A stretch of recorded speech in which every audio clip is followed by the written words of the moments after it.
Welcome in, Coach Jim Boeheim. Coach, how are you? I'm good. How you doing there? Is Lisa still carrying the show? Yes. Hi, Coach. It's so good to hear your voice. Well, I'm still here. I just trying to keep a low profile. You've been enjoying the broadcast because you've been doing some of the games in the ACC network. I do one a week, so it's 3 days to do one game. So that's enough when you're retired. I get out there and do a game, and I'll do the ACC tournament games and some courtside stuff there, commentating too after the games. So it's busy enough, and working for the university, doing stuff there. So I'm not really as retired as I would like to be. Well, I know you still have an office up there, and when we talk to Red and some of the other guys, and you're up there quite a bit. I'm in every day. I watch some practices. It's been a tough year. People don't. A guy gets hurt, and people forget that he got hurt. So J.J. Starling gets hurt. They lose a couple games they wouldn't lose. Donnie Freeman gets hurt. They probably lose a couple games again that they wouldn't lose. But people just forget that, and they just look at the record and say, well, the record's not good, which we all know. But you do have to take into consideration, you lose two players like that, it's going to affect your win-loss. I mean, you just can't overcome that. You can't replace, number one, your best player, and number two, your probably best forward, easily best forward, and one of the better freshman forwards in the country. So when you lose two guys like that, I mean, that's hard to overcome. I think they've fought through it as best they can. But I think with the nucleus that they could have coming back, if everything, you never know with transfer portal, but if 3 or 4 guys come back, they've got a couple really good freshmen, they get just a couple transfer guys, they could be in a good position for next year. But you can't, it's hard to overcome injuries to your two best players. And I think people don't take that into account. I think real people do, but I think internet people don't. They're not real people anyway, so you don't have to worry about them. That's a good point, Coach. Well, what I mean by real people, they don't come to the games. They don't have season tickets. That's true. They kind of, a lot of them just kind of keyboard warriors and sit in the basement or wherever and fire off their commentary. The interesting thing about when your fans support you or not, it's not what the radio shows say or callers say. Do people come to games? And for the last 10 years, we've been 1 or 2 in attendance, all 10 years that are supposedly not great years. And they weren't necessarily great regular seasons. There was some really good tournament years in there. But those 10 years, the fans never wavered. They've been there the entire time. And I think people sometimes forget that in terms when they hear the chatter, they read internet stuff. Like me, I'm not smart enough to get on the internet, so I don't know what's going on there. But people do like to tell me that stuff. Yeah, Jim, what would you like fans to know and understand, and what would you like to tell fans directly? I mean, this is a good chance, right? Well, what I just said. I mean, we've had 2 key guys go out, and when you bring in 4 transfers, sometimes they don't all work out. And we had a couple disappointments in the transfer portal, but we also didn't have the money that you have to have. The university knows that. If this judge passes this lawsuit, which I think she will, I think that the university will be able to pay the $20 million next year. We'll have the money, and it'll be a more fair playing field. When you spend $1.5 million and your SEC teams are spending $8 million, you're not going to be competitive with them. That's why they have 10 teams in the top 30 in the country. It's player. You can't blame a player if you offer them $200,000, somebody else offers them $500 or $700. That's where the player's going to go, and you can't blame him for that. So we need to step up. We need to get the money, and I think will be fine if we're able to do that. If you don't do that, you will not be competitive. You look at our league, Duke has spent the most money. Clemson, Louisville are probably second and third, and they're in second and third place the last time I looked. And Duke's in first. Yep. So Carolina spent quite a bit of money. They're moving up into the fifth or fourth spot.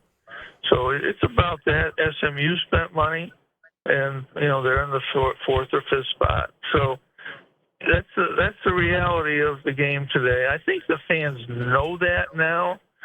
We haven't been able to raise it from donors. I had to laugh when I heard somebody on the radio saying, well, I want to give money to the poor kids in Syracuse. Well, this has nothing to do with NIL. I mean, we all should want to help the kids in Syracuse. Our foundation does that every year.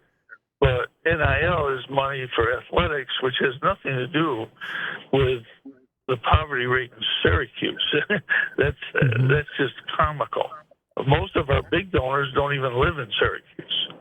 So, but I think fans know it's you can't judge a coach if he's playing against teams that have better players, and that's where we are right now, especially with the two injuries.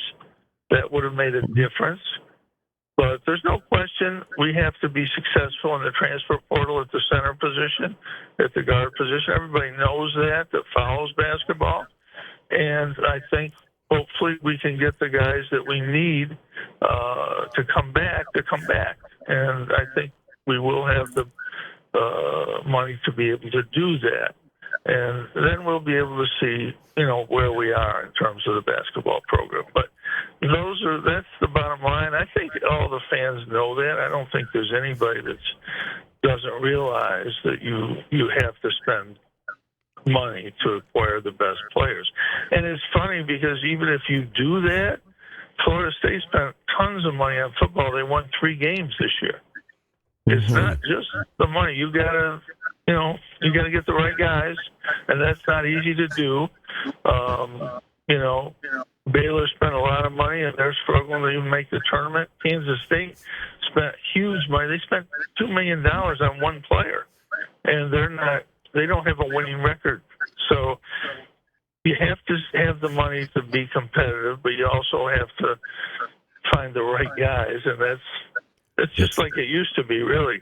You recruit before the money, you had to find the right guys, and it's still the same way. It's just now you do have the money option there, and that's where the program is. And you can't judge any coach in 2 years, and you can't judge a coach who hasn't had the proper NIL money for 3 or 4 years, maybe 5.